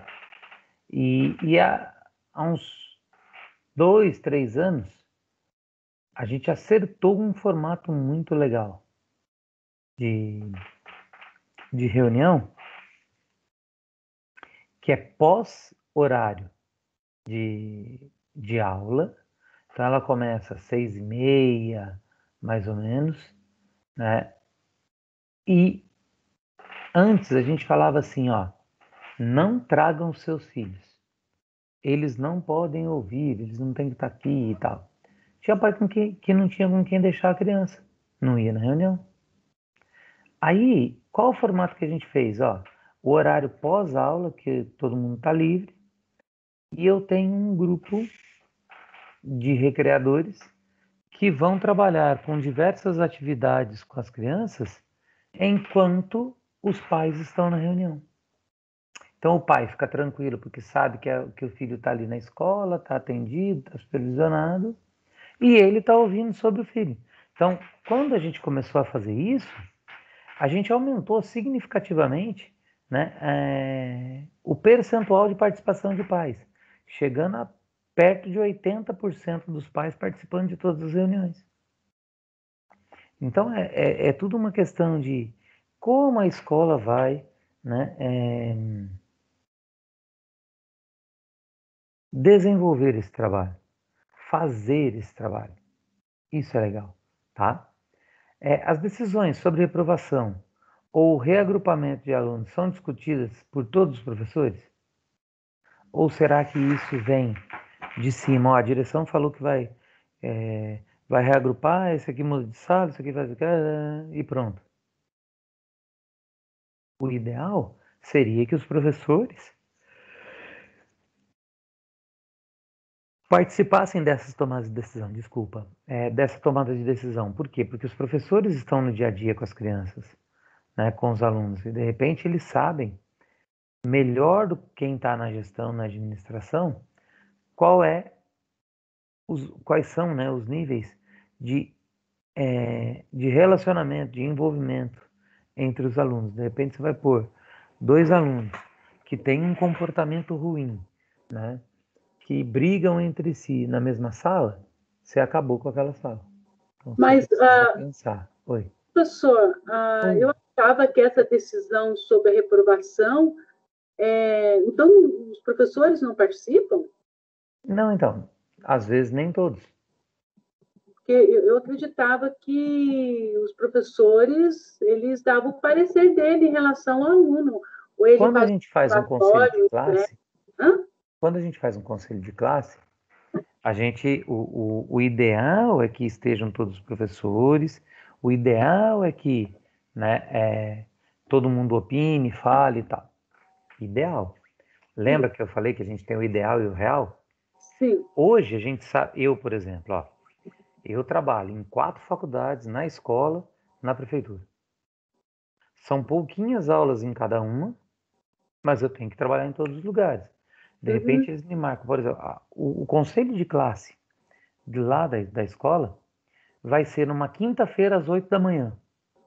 Quinta-feira às 8 da manhã eu estou dando aula para a turma de educação física. E eu não vou poder participar. Ah, Luiz, mas vai ser remoto. Eu falei, mas eu dou aula remota. Não tem como. Mas o professor... Entende? Então, nem todos os professores, quando tem isso, podem estar presentes. Se ele não tiver uma forma de mandar a opinião dele e tal, ele não vai participar. O ideal é que participem. O correto é que todos participem. Mas seria bom, então, que o professor tivesse um relatório sobre o aluno, dando todo o histórico do aluno, que ele dando sua opinião sobre o assunto. Exatamente. Mas e se o professor não fizer? Entende? Fizer Então, a falta de existem. Aí é que tá. Existem muitas dificuldades, muitos problemas, né? Que a gente enfrenta em relação a isso, que fogem aí, vamos dizer, à nossa vontade, aos nossos parâmetros. Então, professor, mas aí deixa eu entender. Nesse caso, é uma opção do professor Não, participar por não. motivos particulares. Aí é que tá. Não é obrigatório. É obrigatório todos os professores estarem lá. Agora, existe um bom senso por parte da direção, da coordenação, né, em entender e aceitar, por exemplo, que esse professor está num outro compromisso no mesmo horário e não pode estar ali. Aí, normalmente, eles pedem para que o professor envie esse parecer. Aí o professor envia. Só que uma coisa é eu ler um parecer que você fez, Adileide, e as pessoas entenderem a minha leitura. Outra coisa é você estar presente e você argumentar. Sim, entendo isso. Entende? Então, é claro que a gente sempre tenta ser o mais justo possível, sempre tenta colher a maior quantidade de informações possível, né? Para que a gente não prejudique o aluno e nem ninguém. Mas meu parecer particular em relação a isso, eu acho assim, não é todo dia que tem um conselho de classe. Não. Se é uma data tão importante de decisão de vida de um aluno, eu acho que eu tenho que unir esforços para estar presente, sim, me interessar pelo assunto do aluno ali. Ok, perfeito. De repente, a minha fala pode fazer a diferença diante de outras falas e o aluno ser aprovado ou reprovado. Sim, por isso que é o ideal, a gente está lá. Agora, por exemplo, esse ano, a maioria dos conselhos vão funcionar como? De forma remota. Então, a gente não sabe, por exemplo, lá na escola, como isso vai funcionar em relação aos que os professores comentam. Né? A gente já chegou a fazer conselho de classe lá de ficar das 8 da manhã a 1 da tarde direto, sem intervalo. E nem era um número tão grande de alunos, mas os pareceres, as discussões, os debates que foram realizados, né, entre os professores renderam muita informação e realmente fizeram a diferença entre uma aprovação e uma reprovação para alguns dos alunos. Então, ele é de extrema importância, tá? Mas infelizmente nem sempre a gente consegue. Olha lá, oi, fala. Na realidade é outra, né? Sim. Existe algum procedimento formalizado para avaliar o resultado do trabalho de todos os profissionais da escola? Ou será que a avaliação dos profissionais ela é subjetiva apenas? É só de observação mesmo? A gente precisa pensar nisso também, porque a gente está falando da qualidade da escola como um todo. Então, olha lá, a gente precisa entender que sistematizar, né, o que é preciso, acompanhar no processo de aprendizagem dos alunos, é muito importante. Então, a gente tem essa fonte, essa forma de informação bastante. Ela já está, né, estipulada, fixada,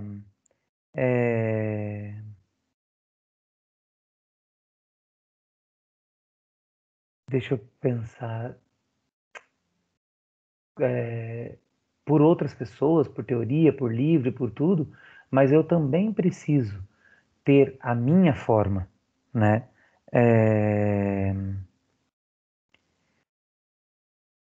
Como eu vou dizer? Cada um de nós vai elaborar a própria forma de avaliar, a própria forma de acompanhar, uma maneira que você se sente mais seguro em fazer isso, sabe? Por quê? Porque cada aluno é um aluno, cada professor é um professor, a forma como você observa, o trabalho que você fez, né, é diferente da forma que outros vão observar. Então, criar o seu próprio processo de acompanhamento de aprendizagem também é importante. Por quê? Porque você, né, ao criar esse processo, ao elaborar esse processo, você consegue estipular exatamente a sua avaliação, a sua observação de avaliação para cada um dos alunos. Deu para entender ou eu só confundi mais a cabeça de vocês? Que eu acho que eu me enrolei muito na hora de falar. Vocês entenderam?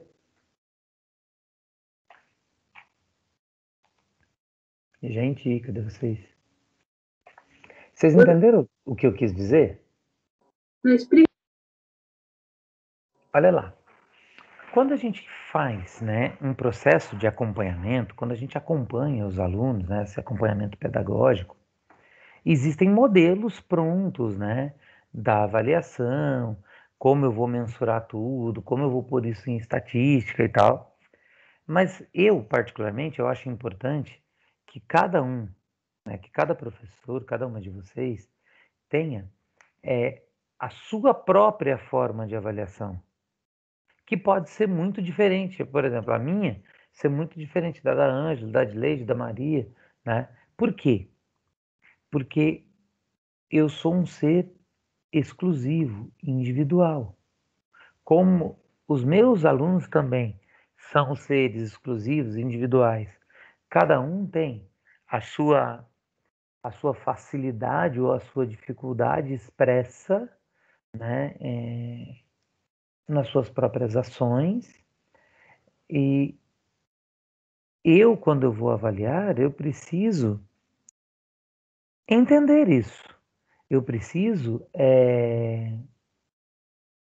saber disso e olhar esse meu aluno individualmente. É claro que quando eu faço o meu processo de avaliação, apesar de olhar o meu aluno individualmente, eu não posso ter, né, como diz o ditado, 2 pesos e 2 medidas. Eu vou olhar esse meu aluno individualmente dentro dos quesitos que eu estabeleci como mais importantes dentro daquela minha avaliação. Eu não vou avaliar, não, olha, peraí, a Adleide é uma aluna que participa todas as aulas, né? Ela é muito legal, ela dá opiniões legais, então eu vou avaliar a Adleide como a legal da turma. E daí a nota dela vai ser maior porque ela é muito legal. Ah, mas a Maria ela é prima, né, do cara que foi meu aluno lá na educação física. E aquele cara, nossa senhora, me dava muito trabalho e não fazia nada. Ah, mas se a Maria é prima dele, ela também não vai fazer nada. Então eu vou avaliar a Maria pensando no aluno que, entendeu? Isso eu não posso fazer. Eu tenho que ter uma postura ética, uma determinação, essa eu acho que é a maior palavra, de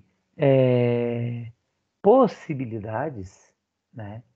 E possibilidades reais da minha avaliação para que eu avalie todos com o mesmo rigor. Embora olhando individualmente, analisando individualmente a evolução, né, analisando individualmente a trajetória, mas com o mesmo, com a mesma ferramenta, com o mesmo critério, sempre, para todos. Independente se é um aluno que tem maior ou menor afinidade comigo, né? Se é um aluno que tem maior ou menor vínculo comigo, o critério, ele precisa ser igual. Tudo bem? Agora acho que ficou mais claro, não ficou? Sim, legal. Então tá. Tô ficando bom nisso. Então, aí a gente vem aqui, ó. Vamos lá. Professor, Oi. uma pergunta. Até duas. Desculpa cortar o senhor. Sem problema. Até que horário que a gente tem essa aula hoje? 10h30. 10h30? Se eu conseguir acabar antes, eu deixo um tempinho de plantão de dúvidas para vocês, porque semana que vem tem prova. É, né? É. Então, é por causa que eu preciso levar meu filho na escola dele agora, que eu tenho que buscar um negócio dele lá. E a professora agendou 10 horas. Sem problemas. Vai Aí, lá, a aula tá gravada, você vê depois. Eu aí precisava sair. se der tempo de eu voltar, porque vai ser rapidinho, só vou buscar o negócio dele e vou assinar lá. Tranquilinho. Aí eu continuo assistindo. Perfeito, meu amorzinho. Bom? Tá, joia, sem problema. Então tá, Tá professor. bom? Obrigado, De desculpa. nada. Sem problema. Então, olha lá. Oi. Desculpa interromper, professor, mas eu também estava precisando sair agora às 10. Vai lá, meu amor, sem problema nenhum. Daí depois você vê o que falta a gente falar aqui. Tá bom. Então, até mais. Tchau, professor. Daí, Tchau. na hora que eu voltar, se eu estiver indo lá, eu termino de assistir. Tá legal. Olha lá. Então, daí a gente estava falando bastante, né, do processo, né, de inclusão. Então, olha lá. Alunos com deficiência, né? A gente precisa ter aí um cuidado, né, e acompanhar para que todos eles recebam aí o apoio especializado. Isso não podemos ter dúvidas em relação a isso. Por quê? O aluno com deficiência, ele tem, né, necessidades diferentes, né, de acordo com o tipo da sua deficiência. Então, eu preciso que pessoas que entendam e conheçam dessa área estejam ali como apoio, tá? A inclusão de todos os alunos negros, brancos, indígenas, né, tudo mais, precisa acontecer para que todos, né, recebam a mesma atenção, sem dúvida. O professor, principalmente o professor, né, é um ser que não pode ter nenhum tipo de preconceito, de preconceito só mesmo. Ele precisa ter muito respeito para o ser humano que está ali, né? Muito respeito para com a pessoa que está ali, né? O assistindo, aprendendo com ele e tal. Então, isso aí é uma coisa inconcebível, né? O aluno, em seu tempo de aprendizagem, né? Pois cada um precisa de um tempo diferente para aprender, então a gente precisa respeitar isso, entender isso, mas é claro, eu preciso incentivar esse aluno, né, a otimizar esse seu tempo de aprendizagem, por exemplo, com o estudo dirigido em casa, não deixar para fazer tudo só na escola, né? Ele precisa ir além também. O desempenho nas diferentes formas de avaliar, então, o professor se manter atualizado, estudar sobre avaliação, buscar novas formas de avaliação, né? Isso é importante para que a gente possa atender de forma, como eu vou dizer, bastante efetiva, né? Todo esse processo da avaliação. As devolutivas dadas aos alunos, né? É importante também, com o professor certificando que eles sabem das razões dos seus resultados, né? Alguns professores falham nesse quesito, mas esses professores que falham vão tentar melhorar, tá? Próximo semestre não será assim. Os resultados das autoavaliações, né, do aluno, oral e escrita, são discutidas com ele? São debatidas com o aluno? Né? O professor ouviu atentamente para entender o que se passa com esse aluno, a forma como tudo está acontecendo? Isso também é importante, né? A progressão dos alunos, bem como as dificuldades que eles têm, está sendo observada? Está sendo percebida pelo professor? Está recebendo a devida atenção para que exista um processo aí de recuperação simultânea, paralela, sei lá, como vocês chamam, né, para suprir essas necessidades do meu aluno? Eu tenho que pensar nisso também, né? Porque se eu estou falando na qualidade da educação, né, nessa dimensão de qualidade, eu preciso abarcar a maior quantidade possível de informações, né? As informações referentes à satisfação real, né, do aluno para aquilo que ele está vivendo, para aquilo que ele está fazendo. Então, eu tenho que estar atento a isso também. Então, olha lá, como é possível acompanhar tudo isso? Agora entra aí, né, o trabalho do professor. Quando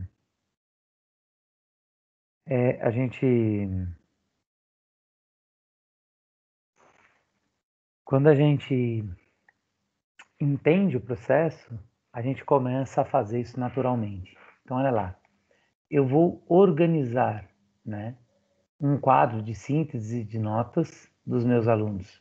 Eu acho que todo professor tem a planilha de notas que acompanha e tudo mais. Ele vai analisar, né, os portfólios, os cadernos, ele vai ter o registro da observação dos alunos, mesmo que sejam registros através de tópicos, mesmo que sejam registros maiores, mais elaborados, com relatórios, daí ele vai ter, para alguns alunos, uma forma de registro de tópicos, para outros que ele percebeu aí uma necessidade maior, ou uma ação que deve ser mais específica, mais importante com aquele determinado aluno, de repente ele faz isso de uma forma diferente. Então, a característica do professor, o professor adotar, né, para ele a melhor forma dele trabalhar, tá? Ele vai corrigir os trabalhos, vai circular pela classe, né, buscando se aproximar ainda mais dos alunos e observar dificuldades individuais. De repente, um simples comentário do professor num momento que o aluno está realizando uma atividade, fazendo um exercício e tal, às vezes um toquezinho do professor vai abrir horizontes para esse aluno que são gigantescos. Então, isso é importante de acontecer, né? E incentivar os alunos a fazer perguntas e tirar dúvidas. Eu acho que essa é uma parte de extrema importância, é um negócio que eu acho muito legal entre vocês, porque vocês não têm vergonha, não se preocupam, né? Naquele caso, o que vão pensar de mim se eu fizer essa pergunta? Não, vocês perguntam, vocês participam, vocês interagem. E como eu falo sempre, às vezes a pergunta de um de vocês pode ser a pergunta de mais 2, 3 ou 4. E se ninguém fizer essa pergunta, ninguém vai ter a resposta. E por que eu falo da importância da pergunta, da importância do tirar dúvidas, dessa interação? Porque quando vocês ficam bonitinhos no lugar de vocês, não se movem para nada, vamos dizer assim, e eu estou explicando para mim, vocês estão hipnotizados pela minha voz, né? E por isso que não se mexem. não falam nada, mas vocês estão entendendo. Porque para mim o que eu estou explicando está muito claro. É muito claro, né? Agora, será que para vocês eu estou sendo claro? Se vocês não me interromperem quando isso acontecer, o maior prejudicado, o maior prejuízo é só de vocês. Nós, professores, estamos aqui exatamente para isso, para servi-los, para atendê-los. Se vocês não perguntam, eu não posso servir nem atender. Aí fica só nesse monólogo eu falando, o que não é bom para a aprendizagem de ninguém. Tudo bem? E daí a gente tem, o professor também precisa contar com o apoio institucional, né? A escola pode garantir profissionais de apoio pedagógico responsáveis pela articulação, integração e supervisão da prática pedagógica. Então a gente tem lá os supervisores, os coordenadores pedagógicos e os técnicos na área de ensino. Eu trabalho lá na escola, eu tenho, além da orientação educacional, né, que é o coordenador pedagógico, a gente tem o serviço de orientação em psicologia. Então, às vezes, eu tenho um problema com algum aluno e o meu orientador pedagógico não pode me receber naquele momento, né? Tá com outra criança, tá ocupado com outros afazeres e tal. Eu recorro ao serviço de psicologia. E isso é muito legal porque eu não me torno desamparado, né? Tá, tudo bem, a coordenação pedagógica tá ocupada, você não pode entrar, mas tem outra pessoa que pode te atender. Então vai lá no serviço de psicologia, conversa, né, com a psicóloga chefe lá que coordena as outras e agenda o seu atendimento, ou ela te atende na hora, daí depende da situação e da circunstância que está acontecendo. Mas é muito importante, né, a gente ter esse pessoal de apoio. Porque, por exemplo, você tem uma criança que se machucou, sei lá, você faz os primeiros socorros, mas você precisa encaminhar de volta para a sala, aí a professora não está na sala, ela vai ficar onde? Vai na secretaria, vai em alguém que possa ligar para a mãe vir buscar. Então tem toda uma logística envolvida que se acontece o professor alguma coisa e o professor está sozinho, a aula acabou. Por quê? Porque até você retomar, até você conseguir o silêncio das crianças, até elas lembrarem o que estava sendo feito, leva tempo também. Então a gente precisa articular isso. E esses responsáveis, né, essas pessoas, são pessoas importantes que podem agregar valor ao que está sendo feito, né? Então a gente precisa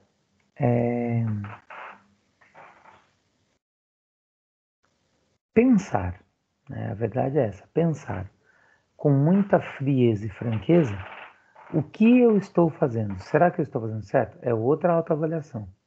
Então, olha lá. Com os esforços conjuntos, é possível colocar os alunos e suas aprendizagens no centro do processo educativo e garantir o direito de todos de aprender na escola. Isso é muito importante, né? A gente ter essa integração, né, para a melhoria da educação. Então, por favor, né, vamos pensar juntos. Daí aqui a gente para, né, fala o que já foi feito, que cada sessão nos ensinou. E a gente termina aqui, meninas. Aí eu pergunto para vocês têm alguma dúvida, querem comentar alguma coisa sobre unidade 3 e 4, que é a unidade que vai estar na nossa avaliação. O que querem fazer? Professor, tranquilo. Tá tudo bem? Tá. Tranquilão mesmo. Vou rever de novo as aulas, vou rever a aula gravada, vou entrar na unidade, dar mais uma olhadinha em toda a matéria, para poder Sim. fazer a prova. Tá, joia. Aí, então, se vocês não têm nenhuma dúvida, a gente encerra por hoje. E olha que eu pergunto bastante. Sim, mas você é inteligente, né? Oh, obrigada pelo inteligente. Sim, e você entende, você compreende, faz perguntas bastante, como eu vou dizer, importantes, né? Em relação ao conteúdo, traz muitos exemplos, é bem legal. Eu gosto da sua participação. A Maria também. É que a Maria fala pouquinho, mas ela traz umas coisas bem interessantes. Às A vezes eu relatora acho que eu espera. falo coisas que não tem nada a ver, mas pelo menos eu tiro as minhas dúvidas. Eu estou Mas arriscando. tudo tem a ver, porque tá ligado ao É o conteúdo. Como sistema, que né? vai O ver? conteúdo. O importante é, você não podia pedir para mim uma receita de bife à parmegiana, por exemplo. Entendeu? Que daí não ia Eu não ter vou nada a ver com o concordar. conteúdo. Se bem que a gente podia pensar na parte da aprendizagem, né? Do processo de aprendizagem nisso, mas ia dar fome, ninguém ia prestar atenção na aula. Pois é. Então tá bom, professor. Eu agradeço muito as suas aulas, Eu né? Espero agradeço a que atenção de esteja com a vocês. gente no próximo ano aí. Ó, me parece que sim, viu? A Cibele perguntou se eu ia continuar, né? Se eu teria disponibilidade. Eu falei que tenho, estou à disposição dela. Então, se abrir para vocês alguma das disciplinas que eu leciono, estaremos juntos, sim. Então, espero que seja presencial, que essas coisas da Eu vacina também. realmente funcionem, Eu também. né? E tudo de bom para você, para sua família, tá? Muito obrigado, querida. Para vocês também. Que tudo corra bem. Obrigada, viu, professor? Tá, Tchau. joia, por nada. Tchau, tchau.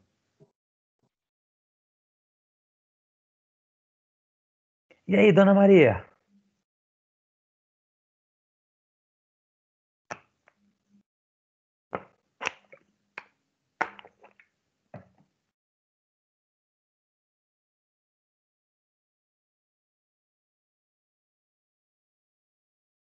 Tudo bem, Maria? Podemos encerrar ou não?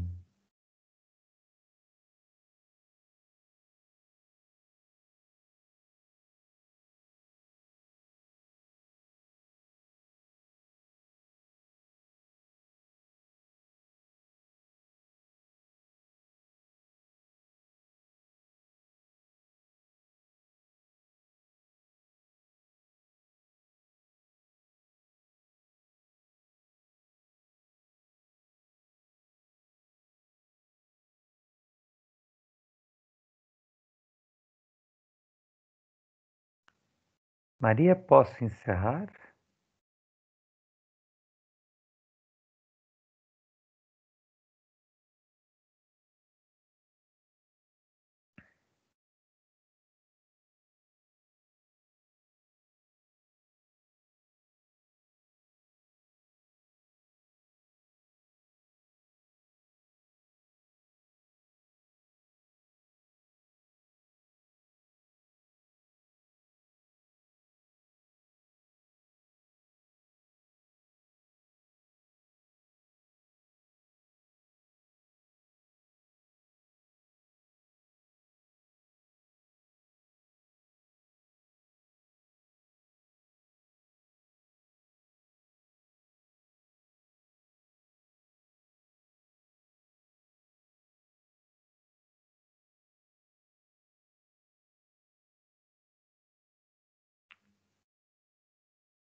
Maria, então eu vou parar a gravação, tá joia?